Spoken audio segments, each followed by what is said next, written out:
Hello বন্ধুরা, কেমন আছেন সবাই? আচ্ছা, আপনি কি কখনো এরকম প্লেন দেখেছেন? 7779X। এই যে বিশাল বড় এয়ারক্রাফট আপনি দেখতে পাচ্ছেন, এটা একটা কমার্শিয়াল এরোপ্লেন, যেটাকে নভেম্বর 2013 সালে লঞ্চ করা হয়েছিল। এই এরোপ্লেন তার ফ্লাইট রিসেন্টলি 2020 সালে কমপ্লিট করেছে। এই প্লেনের সবচেয়ে খাস ব্যাপার হলো এর মধ্যে পৃথিবীর সবচেয়ে লার্জেস্ট ইঞ্জিন লাগানো আছে। এর সাথে যদি আমরা এর পাখার কথা বলি, তাহলে এর কাছে আছে পৃথিবীর মধ্যে সবচেয়ে বড় উইংস, আর যেগুলো 21 তলা বিল্ডিং এর সমান। এই প্লেন 91 ফুট লম্বা এবং 68 ফুট চওড়া, আর এটা চওড়াতে 3টি কিং সাইজ বেডের সমান। এই প্লেন একবারে 426 জন প্যাসেঞ্জার ক্যারি করতে পারে। তার সাথে এই জাহাজ 53 টন ওজন ইজিলি ক্যারি করতে পারে। যদি আমরা কথা বলি এর টপ স্পিডে, তাহলে এটা ঘন্টায় 2400 কিলোমিটার বেগে চলতে পারে, আর যার জন্য এই প্লেন এতটা খাস। তো বন্ধুরা, আশা করছি আজকের ভিডিও আপনাদের ভালো লেগেছে। যদি এয়ারবাস A380-800, এটা পৃথিবীর সবচেয়ে লার্জেস্ট প্যাসেঞ্জার প্লেনের মধ্যে একটি। এটাকে সাল 2001 সালে কোম্পানি লঞ্চ করেছিল, আর এটা তার প্রথম ফ্লাইট এপ্রিল 2005-এ কমপ্লিট করেছিল। এই প্লেন বানানোর জন্য $10.7 বিলিয়ন খরচ করা হয়েছিল। দেখে নিশ্চয়ই বুঝতে পারছেন এই প্লেন কতটা বড়। এই প্লেনের ভিতরে একবারে 835 জন যাত্রী ট্রাভেল করতে পারে, অর্থাৎ এই প্লেন একবারে গোটা ট্রেনের সমান যাত্রী বহন করতে পারে। এই প্লেন 236 ফুট লম্বা, আর এর পাখা লম্বাতে 261 ফুট। এই প্লেনের পাখা অন্য সমস্ত প্লেনের থেকে অনেক গুণ বড়। এছাড়া এটা চওড়াতে 25 ফুট। আপনি দেখে বিশ্বাস করবেন না, কিন্তু এই প্লেন 10 তলা বিল্ডিং এর সমান উঁচু। এতে 4খানা সেপারেট ইঞ্জিন লাগানো হয়েছে, আর যেগুলো এটাকে উঠতে সাহায্য করে। এই প্লেন এতটা বড় হওয়া সত্ত্বেও 1100 কিলোমিটার প্রতি ঘন্টা স্পিডে ট্রাভেল করতে পারে। এই প্লেন পৃথিবীর মধ্যে সবচেয়ে প্রসিদ্ধ এয়ারলাইন্স কোম্পানি এমারেট চালিয়ে থাকে। তাছাড়া বর্তমানে এখন ব্রিটিশ এয়ারলাইন্স, কাতার এয়ারওয়েজ এবং ইন্ডিয়ান এয়ারলাইন্স এটা ব্যবহার করছে। C5 Galaxy. বন্ধুরা, এই যে এয়ারক্রাফট আপনি দেখতে পাচ্ছেন, এটা পৃথিবীর মধ্যে সবচেয়ে বড় মিলিটারি ট্রান্সপোর্টেশন এয়ারক্রাফট। এই বিশাল বড় জাহাজকে 1960 সালে বানানো হয়েছিল। আসলে এটাকে আমেরিকার মিলিটারি ফোর্সের জন্য তৈরি করা হয়েছিল। এর মধ্যে মিলিটারি জিনিসপত্র এবং ভেহিকেল খুবই সহজে ক্যারি করতে পারা যায়। এই প্লেন লম্বায় 247 ফুট। শুধু এটাই নয়, এর কার্গো এয়ারক্রাফট 135 টন পর্যন্ত ওজন খুবই সহজে ক্যারি করতে পারে। আপনি বিশ্বাস করবেন না, এই প্লেনের সাইজ এতটাই বড় যে এর মধ্যে মিলিটারি ইকুইপমেন্টের সাথে সাথে বিশাল বড় বড় ট্রাকও নিয়ে যাওয়া যায়। তার সাথে এই প্লেনের মধ্যে 50 টনের ট্যাঙ্কার এবং হেলিকপ্টারও ইজিলি নিয়ে চলে যাওয়া হয়। C5 গ্যালাক্সির মধ্যে 4টি হাই পাওয়ার ইঞ্জিন লাগানো আছে, যেটা এটাকে উঠতে সাহায্য করে। এই বিশাল বড় প্লেনকে অনেক রেস্কিউর কাজের জন্য ব্যবহার করা হয়েছিল। তবে যাই বলুন না কেন, এই জাহাজ কোনো মনস্টার থেকে কম না। অ্যান্টোনভ 225। বন্ধুরা, এই যে প্লেন আপনি দেখতে পাচ্ছেন, এটা পৃথিবীতে আজ পর্যন্ত তৈরি হওয়া সবচেয়ে বড় কার্গো প্লেন।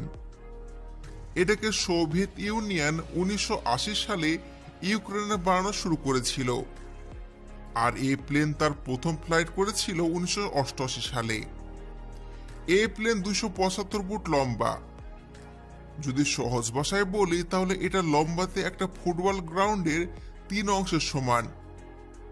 এটা চওড়াতে 290 ফুট এবং হাইট 60 ফুট। আপনি বিশ্বাস করবেন না, এই জাহাজ 640 টন ওজন উঠিয়ে খুবই সহজে ক্যারি করতে পারে। আর এতগুলো লোড ক্যারি করার পরও এর টপ স্পিড 850 কিলোমিটার প্রতি ঘন্টা থেকে কম হয় না। যেখানে অন্য সমস্ত প্লেনে 4 থেকে 6টা টায়ার লাগানো হয়, ঠিক ওখানে এই অ্যান্টেলভে 32টি টায়ার লাগানো আছে, যেন ইজিলি ল্যান্ডিং করতে পারে। পৃথিবীতে এটা শুধুমাত্র একমাত্র কার্গো প্লেন যেটা কোনো মনস্টার থেকে কম না। অ্যান্টোনভ 225। বন্ধুরা, এই যে প্লেন আপনি দেখতে পাচ্ছেন, এটা পৃথিবীতে আজ পর্যন্ত তৈরি হওয়া সবচেয়ে বড় কার্গো প্লেন। এটাকে সোভিয়েত ইউনিয়ন 1980 সালে ইউক্রেনে বানানো শুরু করেছিল, আর এই প্লেন তার প্রথম ফ্লাইট করেছিল 1988 সালে। এই প্লেন 275 ফুট লম্বা। যদি সহজ ভাষায় বলি তাহলে এটা লম্বাতে একটা ফুটবল গ্রাউন্ডের 3 অংশের সমান। এটা চওড়াতে 290 ফুট এবং হাইট 60 ফুট। আপনি বিশ্বাস করবেন না, এই জাহাজ 640 টন ওজন উঠিয়ে খুবই সহজে ক্যারি করতে পারে। আর এতগুলো লোড ক্যারি করার পরও এর টপ স্পিড 850 কিলোমিটার প্রতি ঘন্টা থেকে কম হয় না। যেখানে অন্য সমস্ত প্লেনে 4 থেকে 6টা টায়ার লাগানো হয়, ঠিক ওখানে এই অ্যান্টেলভে 32টি টায়ার লাগানো আছে, যেন ইজিলি ল্যান্ডিং করতে পারে। পৃথিবীতে এটা শুধুমাত্র একমাত্র কার্গো প্লেন যেটা কোনো মনস্টার থেকে কম না। Airbus A390। এই যে অদ্ভুত প্লেনটি আপনি দেখতে পাচ্ছেন, প্রথমবার এটা দেখার পর খুবই আজব মনে হতে পারে, কিন্তু আমি আপনাদের জানিয়ে দিই এটা একদম রিয়েল এয়ারক্রাফট। এর নাম হলো এয়ারবাস A390। বর্তমানে এই প্লেন এখন আন্ডার কনস্ট্রাকশন আছে। এটা তৈরি করা কোম্পানি এয়ারবাস বলেছেন এটা পৃথিবীর মধ্যে সবচেয়ে বড় প্যাসেঞ্জার প্লেন হবে।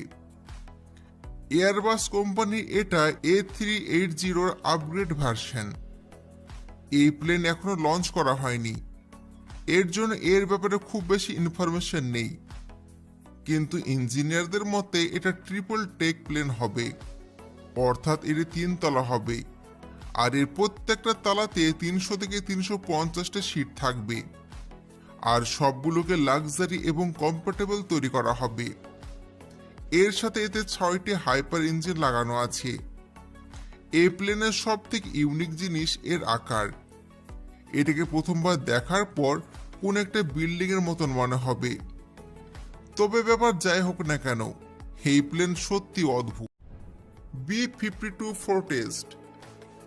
বন্ধুরা, B-52 আমেরিকার লং রেঞ্জ এয়ারক্রাফট, আর যেটাকে 1954 সালে তৈরি করা হয়েছিল। এই জাহাজ তার প্রথম ফ্লাইট ফেব্রুয়ারি 1955 সালে শুরু করেছিল। আসলে এটা একটা মিলিটারি এয়ারক্রাফট, যেটাকে স্পেশালি আমেরিকা আর্মির জন্য তৈরি করা হয়েছিল। এটাকে বম ফেলার জন্য ইউজ করা হতো।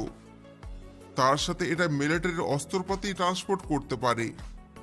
তার সাথে এটা নিউক্লিয়ার ওয়েপন এবং নাসার ইউজ করে থাকে। B-52 পৃথিবীর মধ্যে সবচেয়ে লম্বা ফাইটার প্লেন। এটা লম্বাতে 160 ফুট, অর্থাৎ এটা 9টা পার্কিং এরিয়ার থেকে লম্বা। এর উচ্চতা 40 ফুট।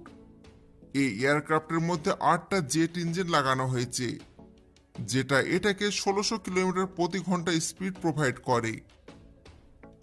যদি এর ওয়েট লিফটিং এর কথা বলি তাহলে এটা 340 টন ওজন নিয়ে খুবই সহজে চলতে পারে।